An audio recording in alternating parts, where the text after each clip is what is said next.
Okay, so we are at the Siege of Yorktown, the summer and fall of 1781. Cornwallis made his way towards this small, modest tobacco village with his back to the water and no hope of rescue after the French defeat the British Navy at the Battle of Virginia Capes, which last time we called it one of the most important naval engagements of the 18th century. It essentially seals his fate. He is not going to make his way out of Virginia, fight his way out, go through Maryland, and then reunite with Clinton's army in New York. And he's not going to be rescued by the British Navy. Early in September, Cornwallis figures out that the trap has been set. The enemy armies begin to move in after him, and they greatly outnumber his own force. Again, some of the officers around Cornwallis said, look, let's go on the attack, break out against Lafayette. And then he says, no, we're safer in Yorktown than to go on the run, which he believes he's going to basically have to take on two separate forces, both the Allied under Washington and Rochambeau, and also Lafayette. And it's better to just risk, keeping your heads down in Yorktown. The Allies may have just starved him in Yorktown. That was one option, but there was a timetable that Washington and Rochambeau had to work on. Once the British fleet was scattered after the Battle of the Virginia Capes, the man in charge of the French Navy, Admiral de Grasse, was only on station until the end of October. On station means he's going to literally stay and keep his fleet basically right there so the British will not try to attack again and remain in the waters off of the Virginia coastline. That's what de Grasse tells Washington and Rochambeau. And that's only if the weather holds. A wooden navy is susceptible to a lot of forces that it can't control. The Allies, appropriate to call it, the French and American soldiers, have 19,000 soldiers against Cornwallis, who has between 8,000 and 9,000. So victory is a certainty.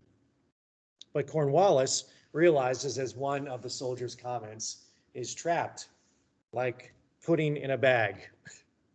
Right? That's an interesting analogy, but that's an 18th century allusion. On October 5th, Allied sappers, those are folks who just cut down trees and begin to, again, dig trenches and make approaches to the reinforced British lines. Start to dig artillery parallels. Let me show you what that looks like. And this map is actually from the, let's see, we're going to do this. Here we go. This is from Mount Vernon, I believe. Yeah, it is. George Washington's Mount Vernon. Okay. What's that? Whenever I went, they were doing the renovation, like they were repainting and all that. Yeah. So it was, but it was still pretty. Oh, it's expensive to keep these houses going. Yeah, unfortunately, when you go through, sometimes you're just kind of like herded through really quickly because the tours are very popular. Okay, so there we have the different approaches that the American and French soldiers begin to take. This is a siege. So Cornwallis is dug in there in Yorktown. He's built, again, trenches and different strong points around the town. You can see the red and orange representing the British and the Hessian soldiers who are there in Yorktown. And then you see a series of parallels or ditches and tunnels, trenches, something we would, of course, connect very much to a Great War, World War I, but they were used. And oftentimes what you would do is dig zigzag trenches, so it was very difficult for the enemy artillery to fire right into it. And you could, of course, find safety in, again, the areas basically underground in those trenches. And that's what begins to happen in the beginning of October of 1781. And so you start digging these artillery parallels, and you also set up the gun platforms by which you can use the different siege guns. These are guns that lob. They don't fire straight. They just arc exploding shells or sometimes heated shells into the area, or the fort. In this case, it's not so much a fort as it is a reinforced town, Yorktown itself, a reinforced town. Day after day, 100 guns begin to blast the British lines, and the assault continues for hours. Upwards of 3,600 projectiles shot in the direction of Yorktown every day. This obviously had to take its toll on the people who were inside um, the reinforced areas and build up around Yorktown. In time, every house was reduced to rubble inside Yorktown. The people were long gone, of course, most of the people who lived there. Horses and men lie dead, and they litter the landscape around the town. It's only a matter of time. The question is, how long would Cornwallis hold out? And is there any hope of the Allies basically just giving up on the siege, which it more and more doesn't look like that's going to happen. After a week, they dig a second parallel. You can see the first parallel at the bottom right of this map, and then you move closer. You now have the confidence to get more accurate artillery, and also you will be able to possibly attack some of the strong points that the British had built outside of the area of Yorktown, which becomes the key of the attacks. And if these are taken, it really sends a message to Cornwallis that it's basically hopeless to continue. The Allied guns at this point, when they dig the second parallel, are 150 yards away. This is effectively point blank as far as artillery is concerned. Cornwallis is living underground in a cave at this point, as are many of his officers. The soldiers just keep their heads down and just wait out the shelling that continues every day. Desperate, Cornwallis cuts rations and releases dozens of slaves who sought refuge in the British lines. Unfortunately, many of these folks are recaptured. Many are in the hospital ward. They're suffering from disease and malnutrition. All that's left, of course, to make it clear to Cornwallis that resistance is futile is to capture a couple of the British earthen strong points. They're called readouts 9 and 10. You can see them on the map right here, and I'll show you what they look like today because they had been rebuilt at the Yorktown National Battlefield. This is going to make the bombardment complete if you can storm this area. And this is basically earthen levee, you would call it, and then with these trees stuck out to deflect or deter any kind of attack by infantry. So there are two of them. They call them number 9 and 10, readouts 9 and 10. They're basically small, tiny forts with dozens of soldiers inside. The French have to take number 9. The Americans are tasked with taking number 10. The leader of the attack from the Americans is Alexander Hamilton from a New York regiment.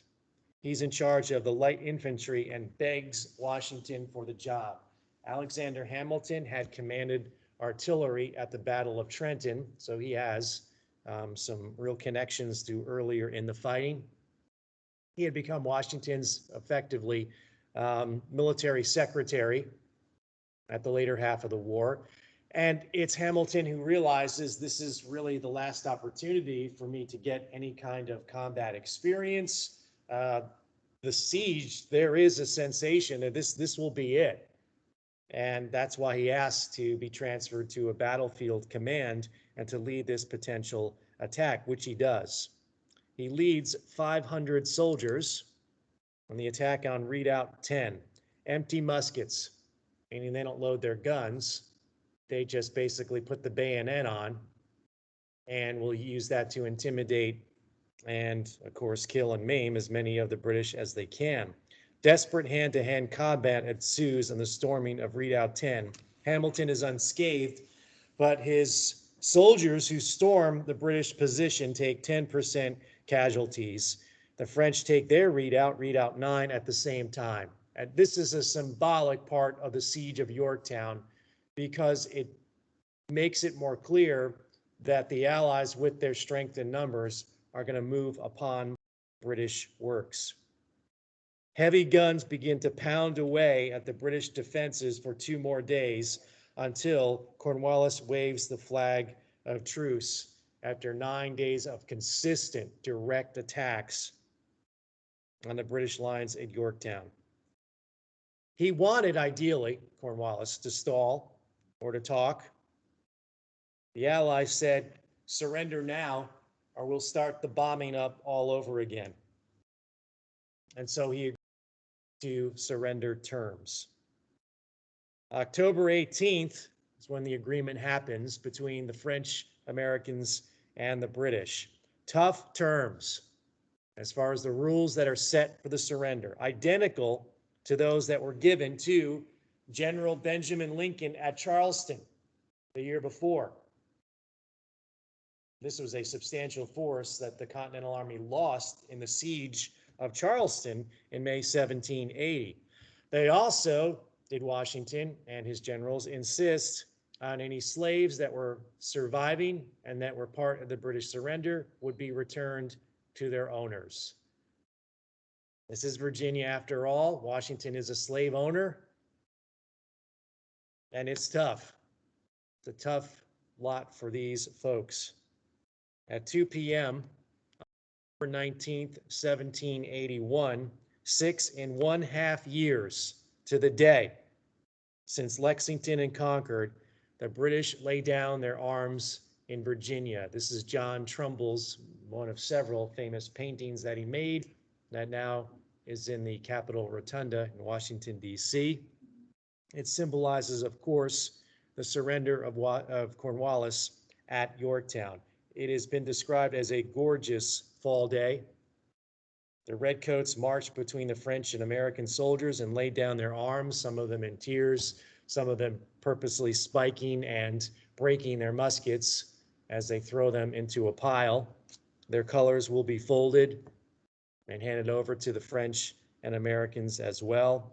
Eventually, the principal officers of the three armies show up, except for Lord Charles Cornwallis, who pleads illness.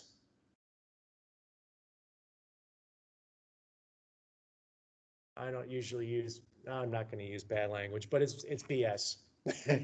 It's complete and total BS. He can't imagine having to surrender to this provincial Washington. So he says he's sick. He's not. He's humiliated. He's given an impossible task without the requisite manpower.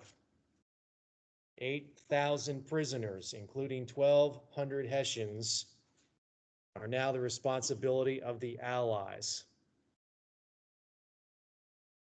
Of course, that must have concerned the Allies, but they're going to be sent out of Virginia.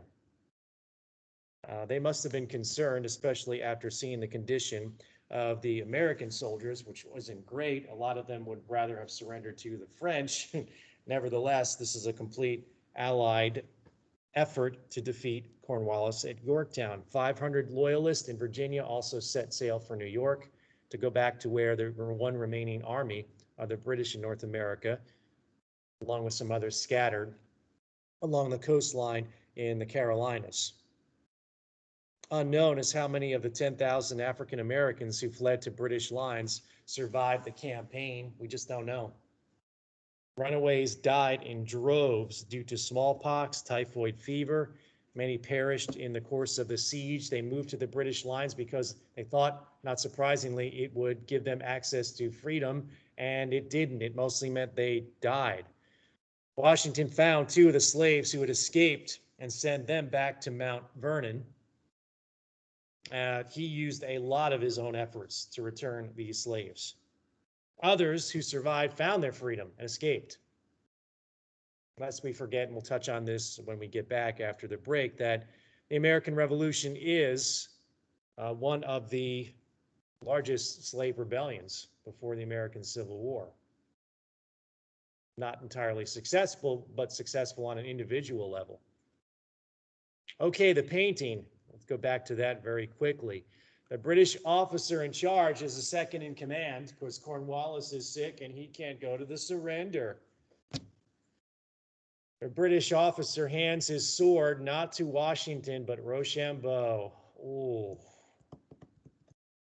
Not only does Washington have to deal with the humiliation of not accepting the surrender from Cornwallis, but the man in charge offers his sword as a sign of continued lack of respect to Washington to the French commander, obviously a sign to say, if it wasn't for you, none of this would have happened.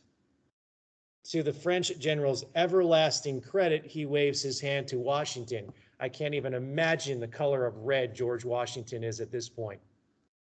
Washington then keeps his cool and waves his hand to his second in command, the man who's at the center of the painting. This is Benjamin Lincoln, who had surrendered Charleston a year before. So you can imagine this poor general is trying to, British general, it's like the French, nope, Washington, nope.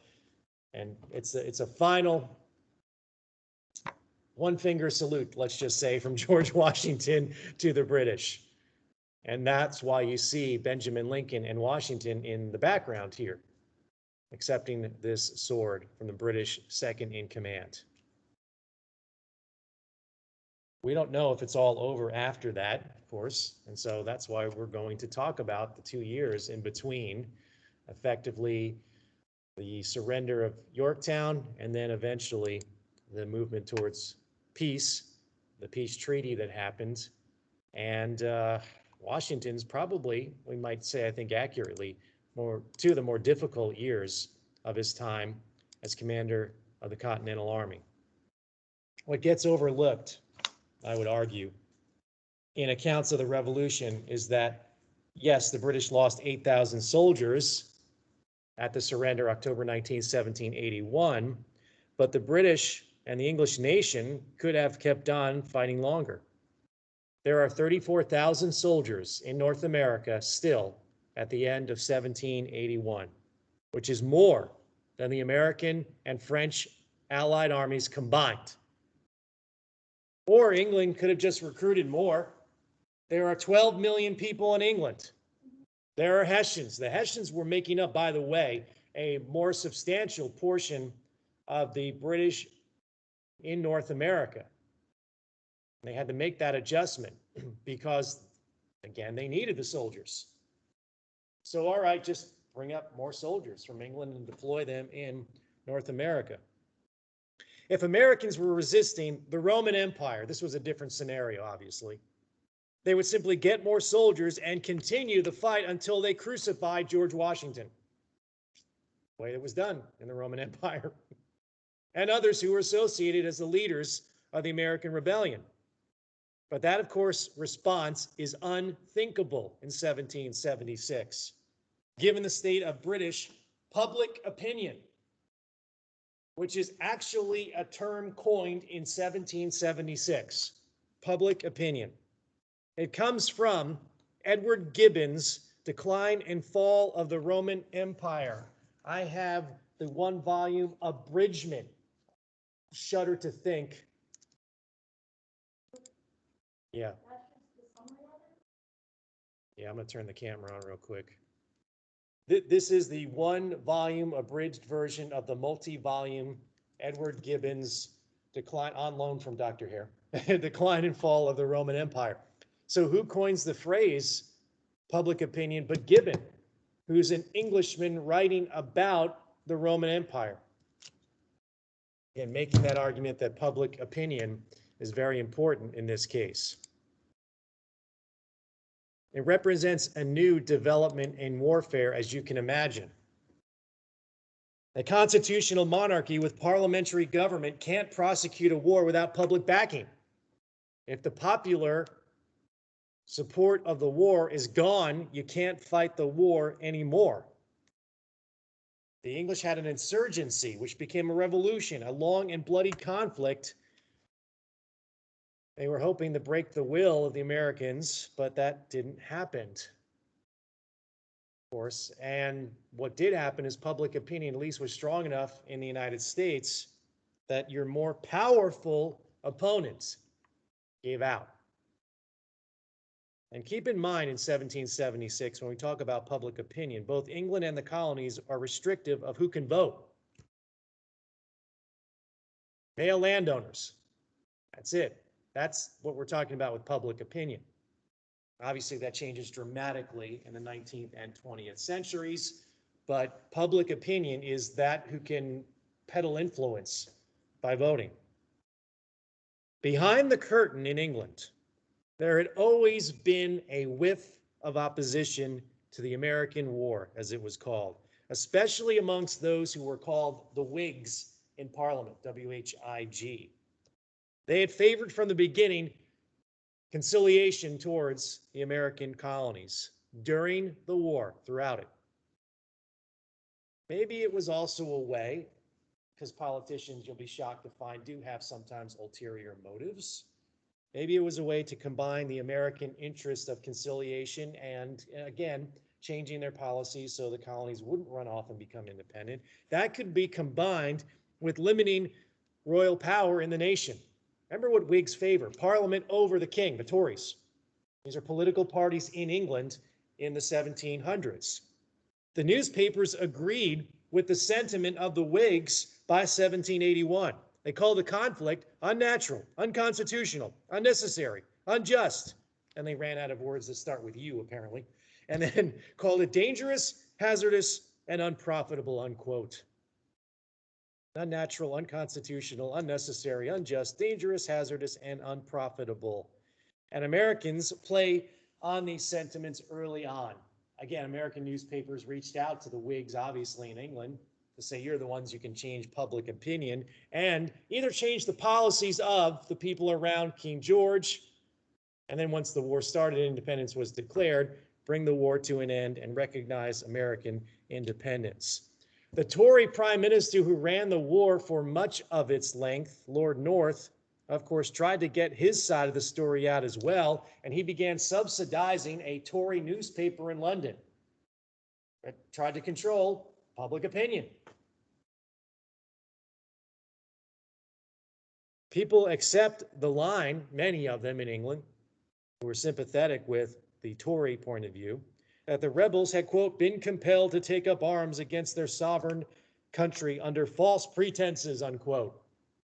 This was echoed, right, by the loyalists in North America. This isn't about independence. This isn't about going back to the way things were. It's about changing the society, putting the people at the bottom all the way up. Folks who were saying things like, a man who I wouldn't let shine my shoe is now serving in the legislature. This is what Americans were saying during the American Revolution when the government was changing radically. And so this is the war for public opinion. This was accepted by many, this idea that the rebels had taken up arms under false pretenses, accepted by many in Britain and North America up to 1777. Then what's the game changer? I think Saratoga. I mean, we always had to acknowledge that couple of battles in the fall of 1777 as a turning point in the war, only because in the aftermath it brings France to the side of the United States, but that's not the only reason.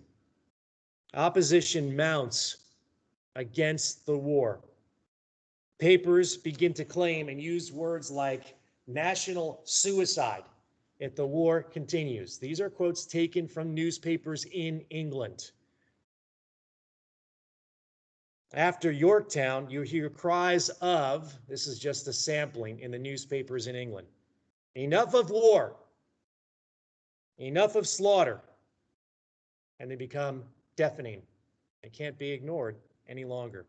Within 4 months of the fall of 1781, the North Ministry falls to pieces, the government that's running the war.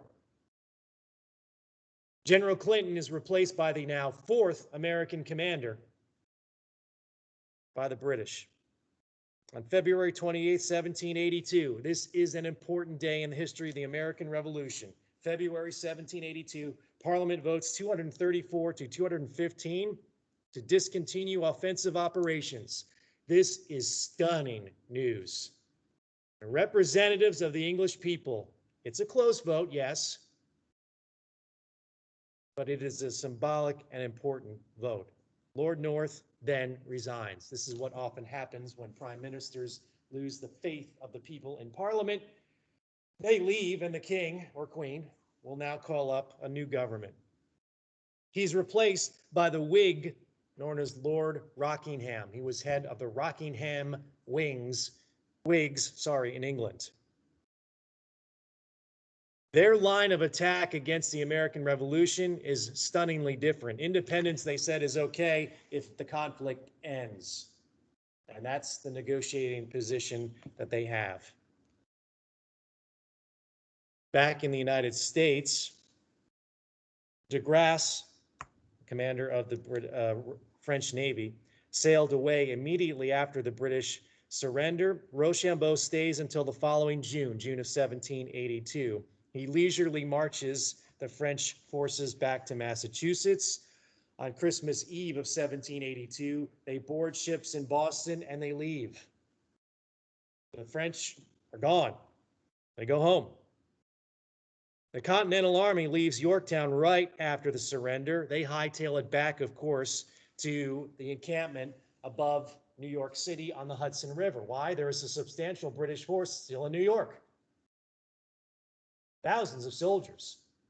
So Washington always had to look like he was going to attack New York and move his army with the French down to Yorktown. Now they've got to double back very quickly because he's got a smaller force than the British outside New York. His 8,000-man army, the Continental Army now in 1782, continues to be unpaid and eager to go home, but they couldn't be disbanded. You can't disband the army while the British still remain in New York City. This is what makes from 1781 to 1783 one of the most difficult times for the United States. Well, with the new government in England, the new minister, new prime minister, the Rockingham Whigs, presume that peace talks will start and independence will be part of the agreement. But what are the terms? This is why it takes a while. This is why you're dealing with the United States and France and Great Britain. Congress had declared independence, but what does it hope to gain from the war? What are the demands, in other words, that the United States can place upon France and but especially Great Britain? How long will the French hang in there as far as part of our negotiating group to bring about a peace treaty? Part of the problem is the United States, dual states. That's what we have, an assemblage of states, a firm league of friendship. Those are the words from the Articles of Confederation. States are going to be bitter and they're going to squabble over the war aims because they were always guarded and jealous of their individual powers. You didn't contribute enough, New York. Well, Massachusetts, you have more people than us. Oh, it's just petty squabbling. And there is no strong central government to keep this from happening. France and Spain would then threaten to mediate if Congress doesn't do anything to determine the peace terms. That's the situation we're looking at. Congress has no problem agreeing on the terms, but American independence has to be a precondition, which the British agreed to. The army has to withdraw. That happens, but slowly. Nova Scotia should be ceded to the United States. It's not. You're right. All territory of the United States now must extend to the Mississippi River from the 31st parallel and just below Montreal. They also wanted fishing rights around Newfoundland, navigation of the Mississippi River all the way down to the 31st parallel, and access to ports in Spanish territory. France wasn't thrilled about the last part, and turns out they weren't going to allow it, but more directly, the Spanish aren't going to allow it either. In June 1781, as the French army begins to move south to link with Continental forces so that you'd have the attack on Yorktown, Congress names a team that's going to negotiate the end of the American Revolution. Benjamin Franklin is there, John Jay, Henry Lawrence, Thomas Jefferson, and John Adams become the peace commissioners. And then Congress made yet another blunder. They foolishly tell the envoys to, quote, govern yourself by France's advice and opinion, unquote, from the start. Govern yourself by France's advice and opinion. By January of 1782, the British make the first move. They ask Franklin to negotiate a separate peace with Great Britain so that the British can keep fighting the French This is why these things take a while. You look at a map, you have your own interest, obviously. It was a way for the British to say, we can end this faster if you agree to our terms. And Franklin, to his credit, doesn't take the bait, and he tells his French counterpart about this offer. Again, making diplomacy in this case fairly transparent. This is at the very end of North's administration. So you can see why it's a last-ditch effort by the British, and Franklin and the Americans don't go along with it. The new government representative out of England begins to engage in several months of talks with Franklin and company. What will the Americans deal? How will you carry this out? And Franklin's team, again, you can't directly connect back with Congress. You got to make these decisions on your own because it is easily going to take 3 months. What if they offer this? And if you get word back to Congress, you've got to send a letter to Congress. You've got to wait for it to get returned, and it slows the process even more. Franklin divides the peace terms in what he calls necessary items, those to which Congress won't budge, and advisable items. Advisable, of course, this is one of those things, let's throw this out there and see if the English go for it. But there's some non-negotiable, but advisable items, which include things like turning over Canada to the United States and 600,000 pounds sterling payment for the damages the British had done. Advisable. They're not really going to happen, of course. In the fall, Anglo-American discussions begin to accelerate. Jay and Adams iron out some of the sticky particulars, and in the end, it is a triumph of diplomacy. The United States gets a lot of what they want. The Treaty of Paris is finalized in 1783, and most importantly, allows the United States to become a truly independent nation and not a client state of France.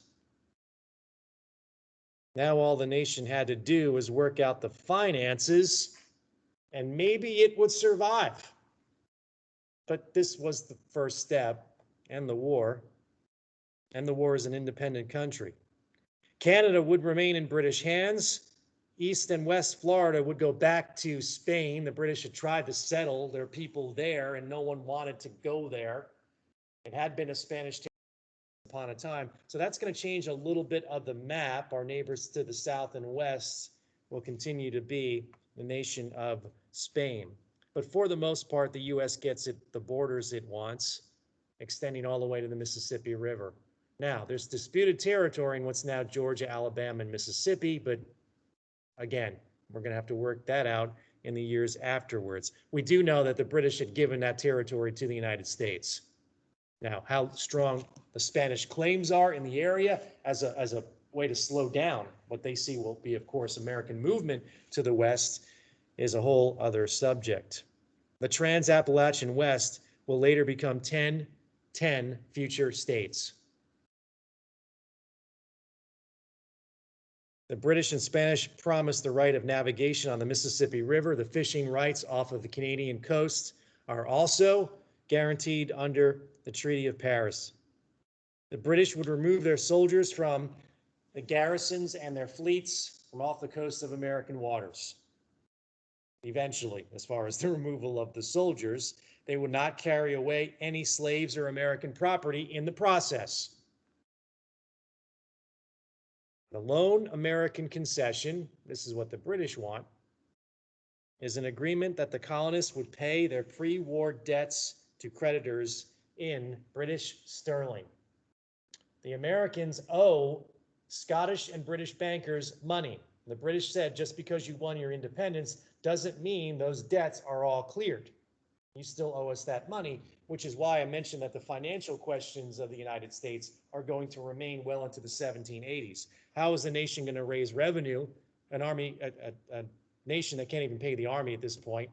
There's increased grumblings from the officer corps, as we're going to find out, about things like pensions and half pay and back pay and all those things they think they should get because they see that the end is near And if you negotiate the end of the war and certain demands aren't met, what will the soldiers do? What will the officers do?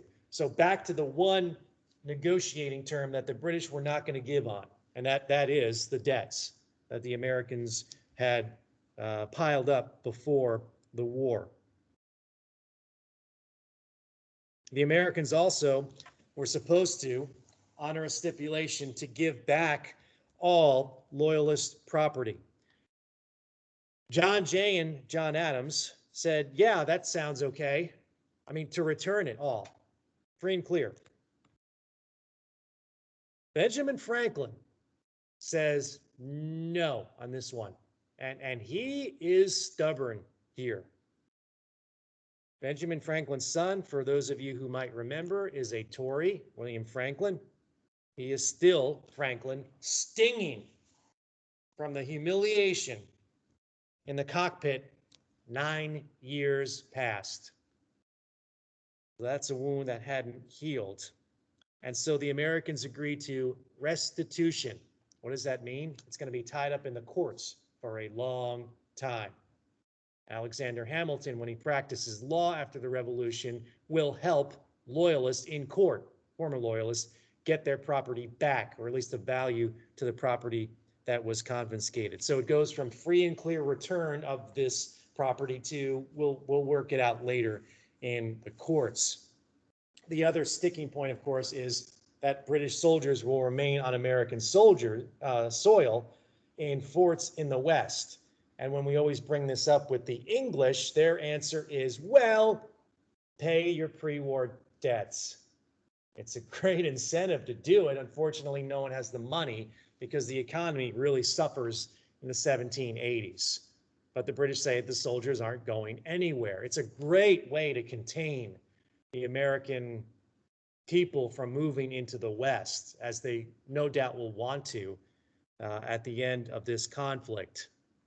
Treaties to Indians, or their rights be damned. They're going to go out in the new American West.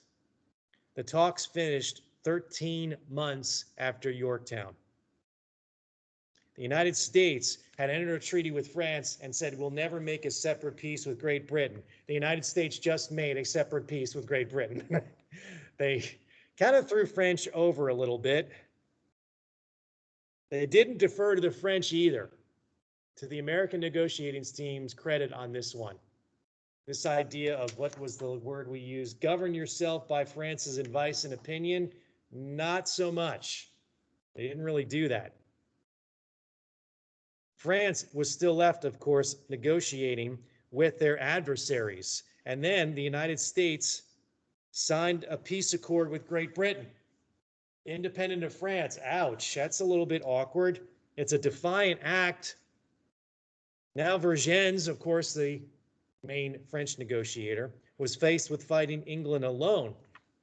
Maybe they could get concessions out of Great Britain, or Great Britain could just say, look, you want to end the war as quickly as we do, and so let's end it. Franklin later went to Vergennes and said, look, sorry about that, kind of awkward.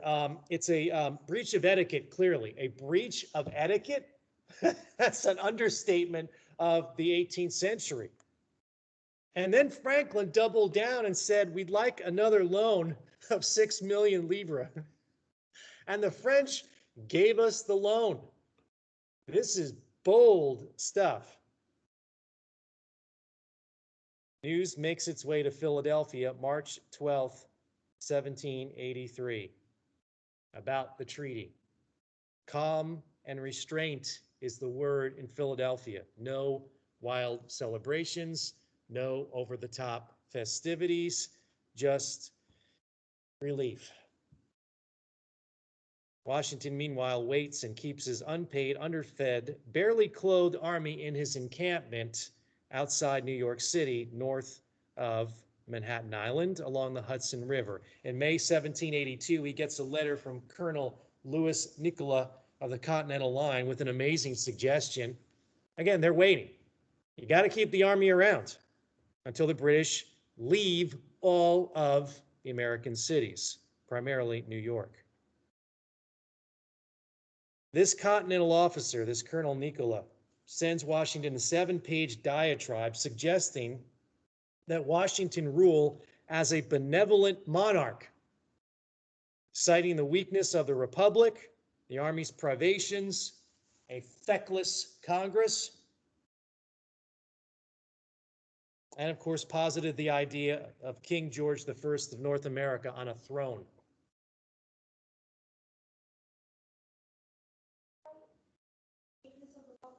Yes, yeah, the idea that the public wasn't supporting the war, the fact that Congress couldn't do anything, the Army was suffering, both the officer corps and obviously the enlisted men, the foot soldiers. He wasn't the only one, but this is one of the letters that truly brings about one response from Washington, and it was suggested by others. Again, there is a lack of faith in a Republican form of government, not a Republican Party, but the Republicans style government. Washington replied, his reply is filled with the horror of that prospect. Here's Washington. Be assured, sir, no occurrence in the course of the war has given me more painful sensations than your information of there being such ideas existing in the Army as you have expressed, and that I must view with abhorrence and reprehend with severity, unquote. Nope, no interest in being King George I. He goes on to say, what part of my conduct has ever made you think this was possible? This is the greatest mischief of the country, any kind of suggestion like this. He finishes the letter with a reprimand. Quote, let me conjure you then, if you have any regard for your country, concern for yourself or posterity, a respect for me, banish these thoughts from your mind, unquote.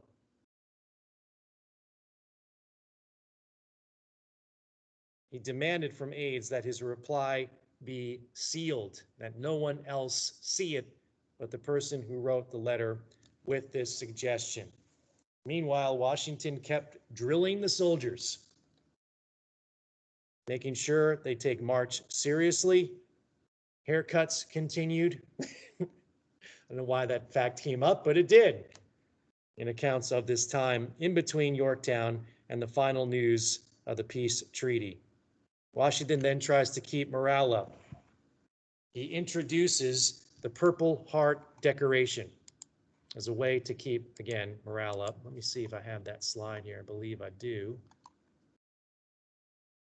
Maybe not. Let's see. I don't have that slide. I'll get it to come up. There we go. Sorry. I thought I had it. It's one of those paintings from that series of paintings that were done. There we go. Okay, let me pull it up so everybody can see it. Let's see. There we go. Yeah, you can see he creates this for unusual gallantry. Now we, of course, associate it with being wounded in combat. For enlisted men in the ranks, he could have not known Washington, again, because news doesn't travel faster than anybody else can move it, that a preliminary peace treaty between the United States and Great Britain had been signed in November of 1782. He got an idea, of course, that the war was winding down in December because word reached him from the South that the British were evacuating the Carolinas. Nathaniel Greene told him that. British soldiers in Charleston sailed away. They left the South.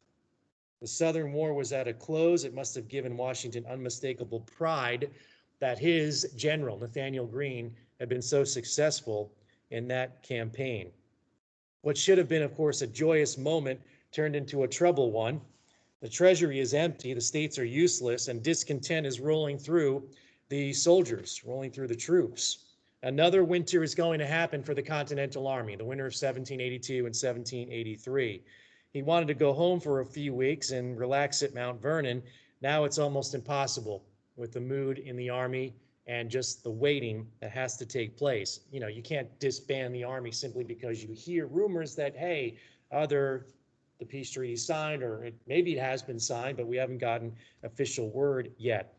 News of the preliminary treaty only crosses into camp in February of 1783.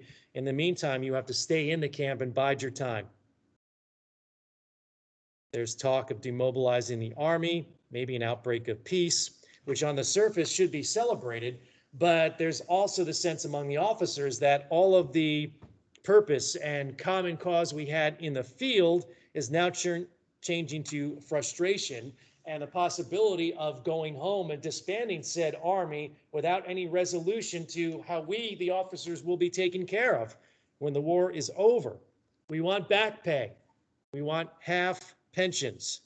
Washington begins to have dark thoughts of the possibility of not the soldiers in the Army, who will be more than happy to go home, but an officer mutiny through the ranks. What if they threaten to march on Congress? And that's exactly what begins to take shape. What makes matters worse for Washington, his vision is beginning to go. At this point, he is now edging towards 50 years old. He has to borrow glasses from others to read all those letters that he has to not only write, but of course, respond to and read on his own. In early January, 3 of his officers go to Congress to make their grievances clear. They meet with 2 of the congressmen, the man on the left, James Madison of Virginia, and on the right, Alexander Hamilton, now serving in Congress after leaving the Continental Army. Hamilton thinks it might be good to lever the grievances of the officers to budge Congress over their inaction and expand federal power. This is Hamilton at not, we would say, his greatest moment. Hamilton very much admires the British system, but I think he misjudges Washington and misjudges Washington badly in the early part of 1783. Hamilton is playing with combustible chemicals. He doesn't realize it, of course. The revolt could, he thinks, be helpful. It's the old political adage that don't let a crisis go to waste. And Hamilton wasn't about to. He even hinted that officers were whispering. Hamilton tells Washington, the officers I'm hearing are saying things like, you are not, Miss General Washington, are standing up for them with enough zeal. So he's appealing to Washington's vanity here. Washington sympathizes with them, of course, but he refuses to pander to any kind of political agenda, even one that he agrees with. Washington, in his heart of hearts, has to sympathize with the lack of ability of the government to feed his army, pay his officers. But he has a great quote about the entire situation, and that is, you never question the civilian governing of the military.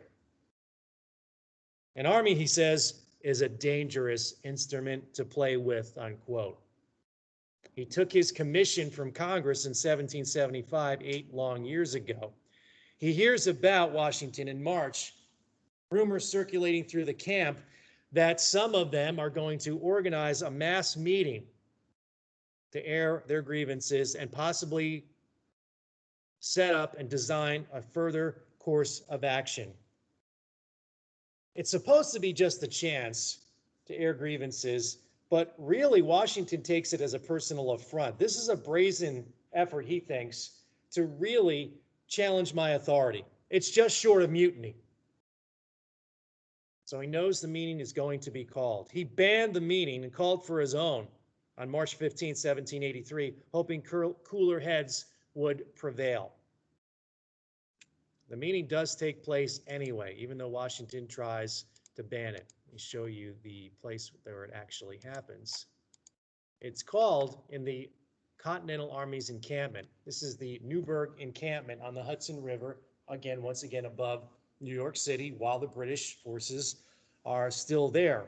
It's called, ironically, the Temple of Virtue, or just sometimes the Temple, a building large enough to hold a substantial number of people. And the organizer of it is none other than Horatio Gates. Victor of Saratoga, humiliated in the South, always jealous of Washington. Washington shocks all of them by showing up to the meeting. He wasn't supposed to be there because he wasn't invited. This is the first time, and reading a book about it, really, they did a great job setting the scene. The officers are there, and Gates is waiting in a side room, obviously, to see what these officers want to do, because there's rumors abounding, you can imagine. The officers will not go home, and they will stay in the field and threaten Congress with a direct march on Congress. Those are the rumors going around. So Gates is ready to take charge of the meeting. And then, and there's one historian who sets the stage of what's called the Newburgh Conspiracy. It actually has a name for what's taking place among the officer corps. They said the officers must have been surprised by hearing the horse's hoofs approach, and clearly what looks like, and here sounds like, more importantly, a group of armed men coming off their horses. That's Washington and his small entourage. He enters the building, and as usual, when George Washington enters a building, everyone looks and says, okay, the big tall guy's here again. Washington had never, in the course of the American Revolution, addressed all of his officers all together, but he did this time.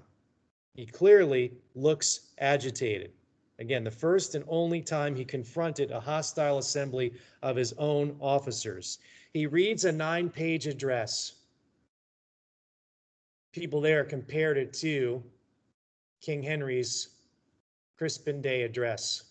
If you know Shakespeare at all, it is from the play where he says, "We band of brothers."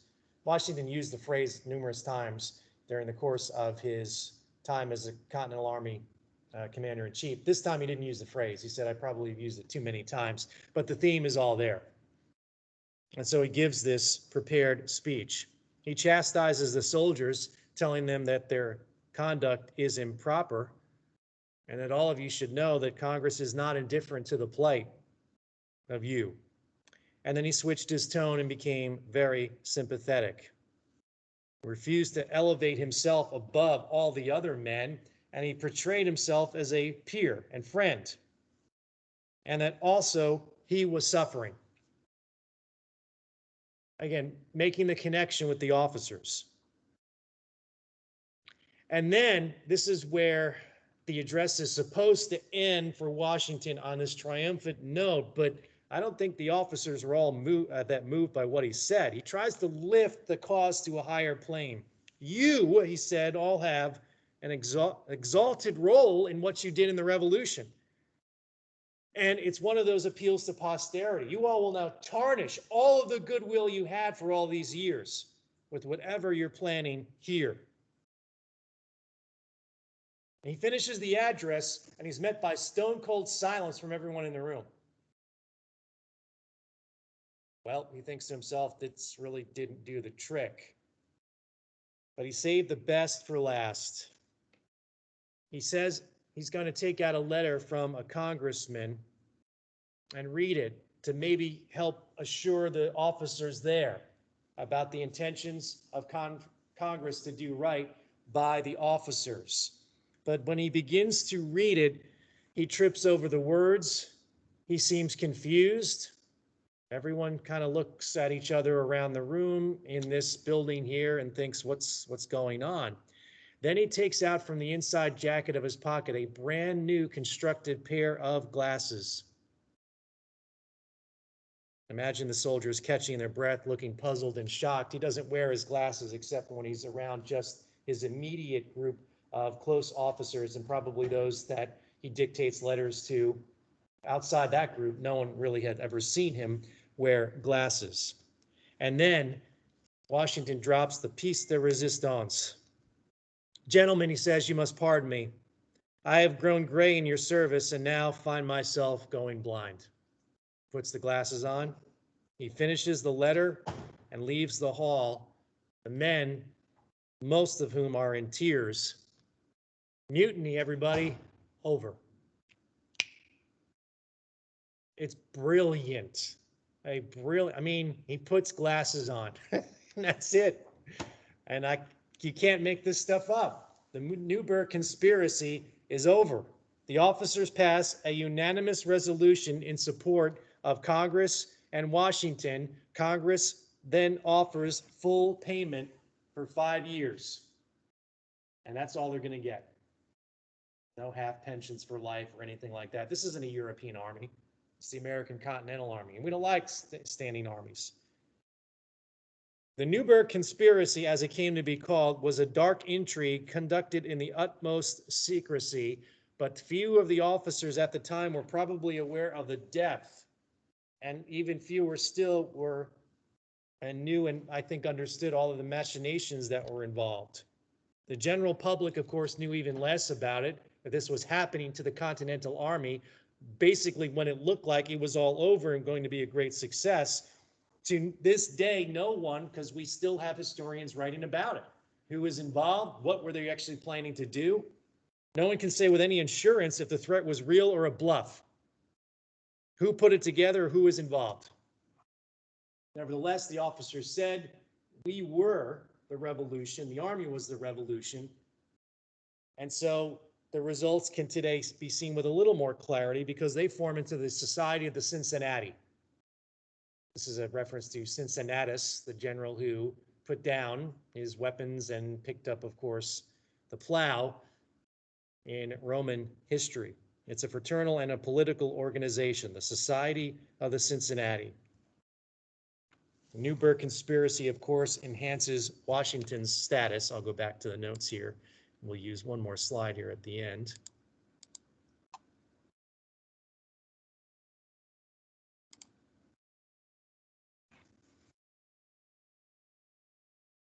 He came to be seen in the aftermath as the savior of the nation, defending republicanism. That's why from this point on, he's often referred to as the American Cincinnatus, especially what he does, not only breaking up the Newburgh Conspiracy, but what he does at the end of the year, which is part of the story I'm getting to right now. Washington, again, may have sympathized with the plight of the officers. I understand that, and everyone has, but the letter, what he writes, and he writes his letter not only to this one officer who says, what about sitting on a throne and becoming King George I of North America? He writes to other people with kind of the same theme. The theme is, look, if you have any respect for me, never put this in writing. I mean, posterity will look back and say, you wrote this in a letter, here's the letter. So all of the reputation you have and sacrifice for the revolution is going to be undone if you think you're going to put me up on the throne. And if you think that's even a clever suggestion to make, you don't know me at all. So Cincinnatus, again, the war's over, enemies have been vanquished and defeated, going back to the farm. In fact, the book's been written about Washington. It's called Cincinnatus. But Washington was at the same time political. He had every year sent something to Congress and the states, which was called the circular letter. The circular letter is supposed to, like the circular letter that goes back to the protests against Great Britain, basically argue that the national government needed more power, but also saying, here are my suggestions, do what you want. And usually Congress said, okay, thanks, and moved on. That's effectively what he did. The June 1783 circular letter to the states warned that unless some reforms were done at the national level, enhance the power of Congress, he said, quote, the Union cannot be of long duration, unquote. I'm not going to be involved in it, but here are my suggestions, just from a soldier who's been at the center of all this over the last 8 years. The Newburgh Conspiracy hastened what everyone hoped for in the nation. That was a very rapid demobilization. Enlisted in 1781, more might since they wouldn't have been paid. So the best thing to do is to just send them home. And the officers were angry as well. In May, there was disorder apparently at the West Point encampment and fortress. The very threat of there possibly being another mutiny of soldiers there. So Congress instructs Washington, furlough the army now, send them home. Before June of 1783 was out, the Continental Army had shrunk by 80%. It probably numbered under 2,000 soldiers, 1,800 maybe. Even so, 80 of the Pennsylvania line, 80 of those soldiers, march on Congress to demand back pay. Congress abandons the Capitol. They're on the run yet again, not from the British Army, of course, but by their own soldiers with the charge of carrying out the success of the American Revolution. So in the summer and fall of 1783, the American Continental Army went home. Officers, enlisted men, some had their pockets filled with certificates. These are promissory notes, in other words, to be paid later as bonds. They were worthless, but some of the soldiers had them. That's what they had as pay.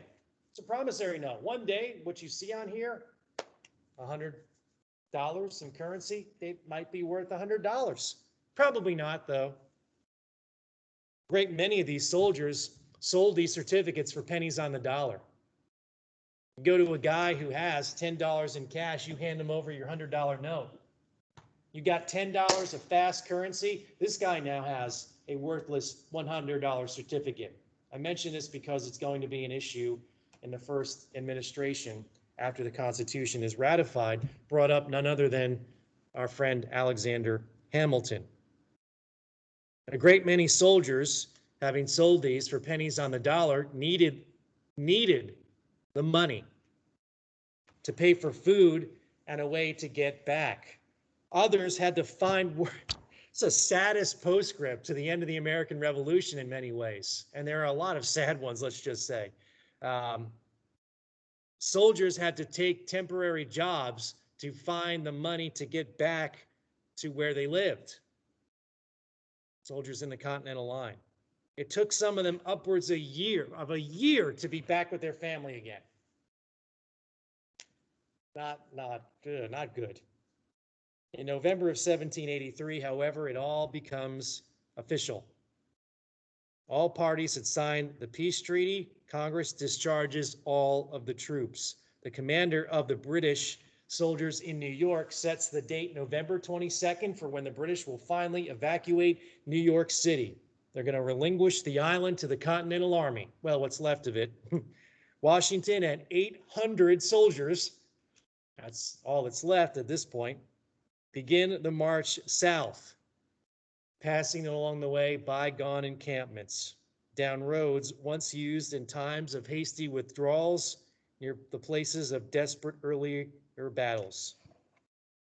And they make it to New York.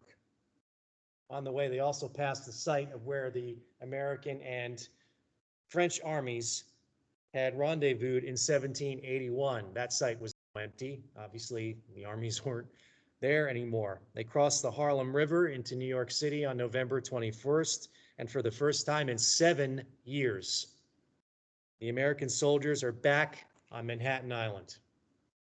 The British take their time to leave, of course. Washington leads, nevertheless, a parade of his soldiers through the city. Probably looked a little less than impressive. All that's left now, with the British evacuating, getting on their ships and leaving the island, is that Washington has to now find Congress and conduct one more piece of last business on Washington's agenda. And at this point, he has basically a personal bodyguard of soldiers because the entire Continental Army is gone. Where is Congress? Well, we know they, because the Philadelphia, Pennsylvania line soldiers, nearly 100 of them, had marched on Congress to demand back pay. The august body known as the American Congress is in Annapolis. They were hiding from the soldiers, but they were no doubt, this Congress, very much ready to receive the commander-in-chief of the Continental Army. Overcome with emotion by all accounts. These are people who wrote about it. He, of course, has a tearful goodbye to his officers in New York. Henry Knox embraces Washington, and the two are just absolutely bawling at this point. Washington is, the wooden statue, but he's a human being as well. Washington goes to Congress, and you can see another Trumbull painting here. This is one of my favorites because what it symbolizes, obviously. He gives a short address in front of Congress and then says, having completed what you told me to do 8 years ago, I now from the great theater of action. And what he's holding in his hand is his commission that he was given from Congress in 1775. He hands the commission to the president of Congress and he leaves. And he's home at Mount Vernon. Christmas Eve, 1783. And the American Revolution ends. We, of course, have a little bit more of the story to talk about, the legacy of the American Revolution. What did the changes mean? Who were affected by any changes? Who were not? Who, of course, thought that there would be great changes involved in the aftermath, only to realize it may not have been as revolutionary as we think, and how the different parties involved were going to make adjustments after 1783. And that's the story we'll talk about when we next meet, of course, which will be next Tuesday and Thursday, or the weekend after that.